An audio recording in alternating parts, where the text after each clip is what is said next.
बोले श्यावर रामचंद्र भगवान की जय।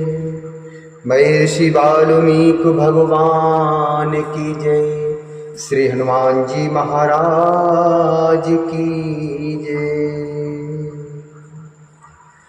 श्रीमद् वाल्मीकि रामायण के बालकांड के 43 सर्ग अर्थात 43वें अध्याय में आज प्रवेश करेंगे और जिसमें वर्णन है भगीरथ की तपस्या से संतुष्ट हुए भगवान शंकर का गंगा को अपने सिर पर धारण करके बिंदु सरोवर में छोड़ना और उनका 7 धाराओं में विभक्त होकर भगीरथ के साथ जाकर उनके पितरों का उद्धार करना।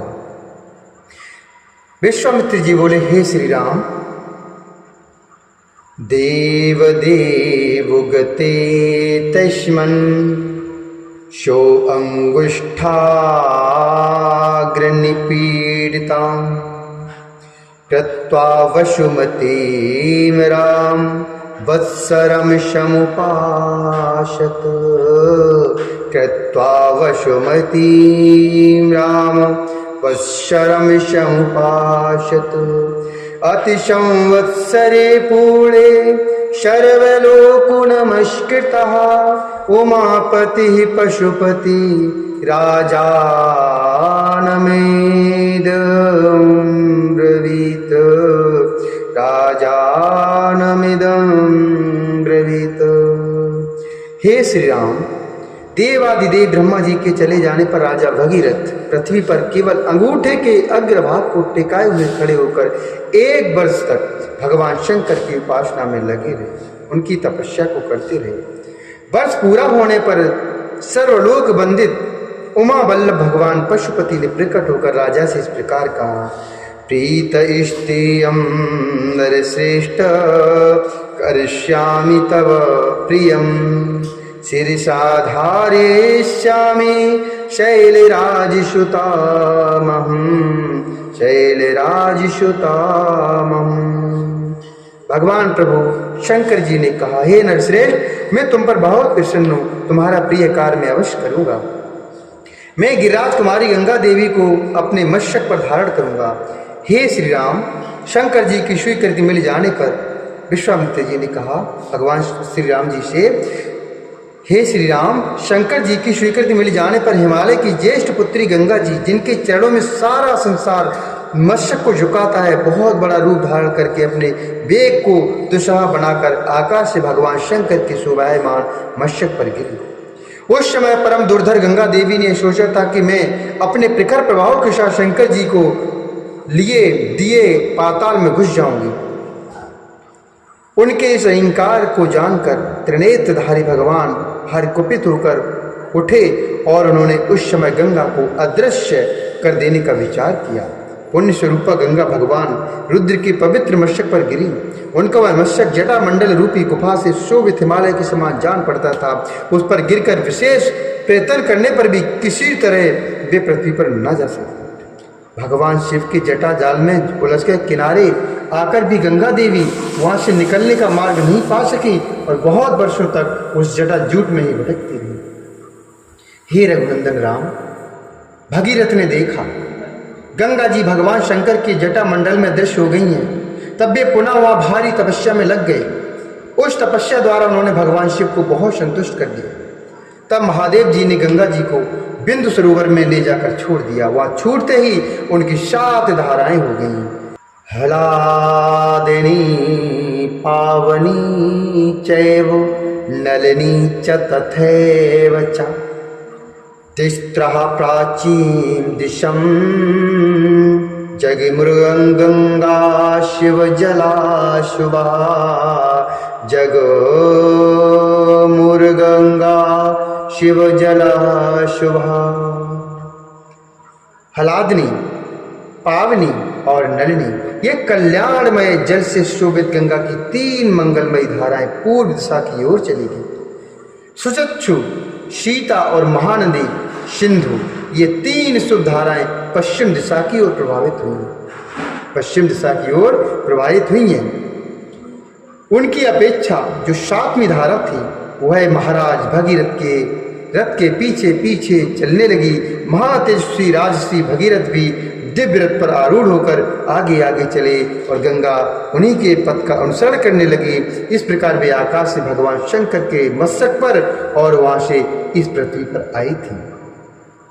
गंगा जी की वह जल राशि महान कल कल नाद के साथ तीव्र गति से प्रवाहित हुई। मत्स्य, कच्छप और शिंशुमार अर्थात शूंश झुंड के झुंड उसमें गिरने लगे। उन गिरे हुए जल जंतुओं से वसुंधरा की बड़ी शोभा हो रही थी।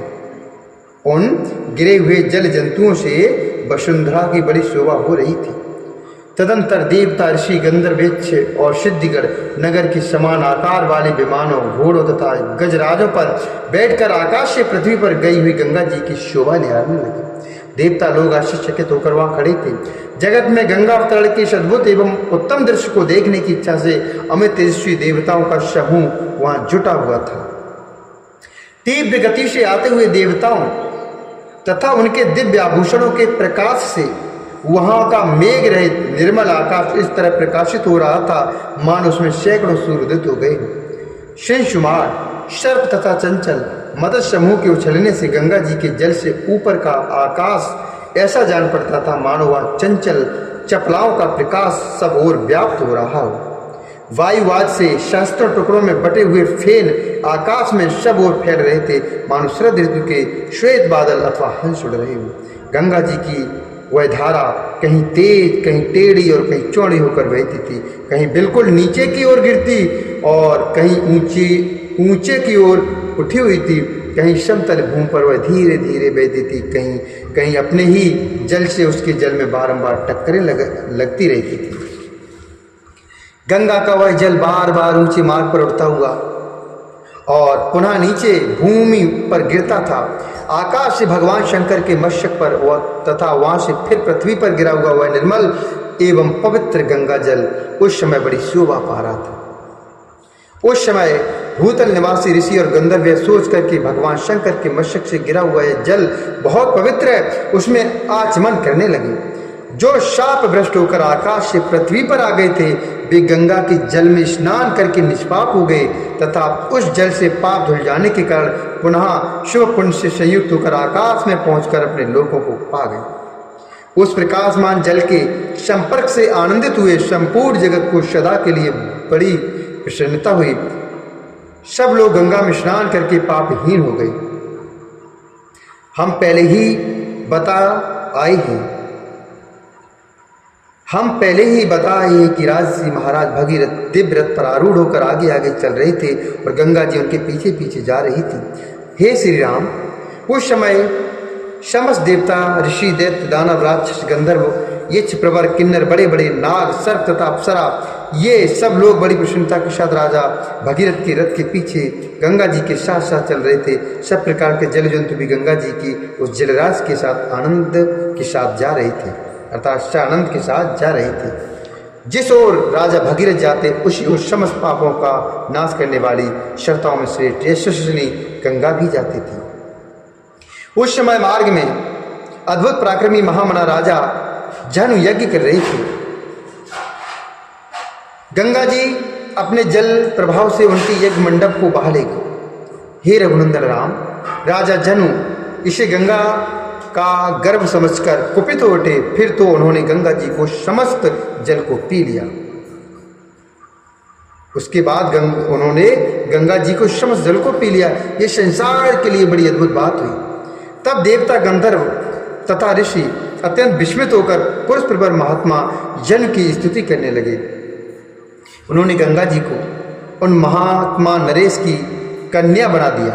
उन्होंने गंगा जी को उन महात्मा नरेश की कन्या बना दिया अर्थात उन्हें यह विश्वास दिलाया कि गंगा जी को प्रकट करके आप इनके पिता कहलाएंगे। इससे सामर्थ्यशाली महातेजस्वी जनु बहुत प्रसन्न हुए और उन्होंने अपने कानों के छिद्रों द्वारा गंगा जी को पुनः प्रकट कर दिया। इसलिए गंगा जनु की पुत्री एवं जानवी भी कहलाती है। वहां से गंगा फिर भगीरथ के रथ का अनुसरण करती हुई चली। उस समय सरताओं में श्रेष्ठ जाह्नवी समुद्र तक जाके पहुंची। उस समय सरताओं में श्रेष्ठ जाह्नवी समुद्र तक जा पहुंची और राजा भगीरथ के पितरों के उद्धार रूपी कार्य की सिद्धि के लिए रसातल में गई। राजर्षि भगीरथ भी यत्नपूर्वक गंगा जी के साथ गंगा जी को साथ ले गए और लेके वहां गए। उन्होंने शाप से भस्म हुए अपने पितामहों को अचेत होकर देखा। हे रकुल श्रेष्ठ वीर, तदंतर गंगा के उस उत्तम जल ने सगर पुत्रों की उस भस्म राशि को आप्लावित कर दिया और वे सभी राजकुमार निष्पाप होकर स्वर्ग में पहुंच गए। इत्यार्षे श्रीमद् रामायणे वाल्मीकि आदि काव्य बाल कांडे 43वां सर्ग। इस प्रकार श्री वाल्मीकि निर्मित आर्ष रामायण आदि काव्य के बाल कांड में 43वां अध्याय पूर्ण हुआ। बोली गंगा मैया की जय। मैं श्री वाल्मीकि भगवान की जय। श्यावर रामचंद्र भगवान की जय।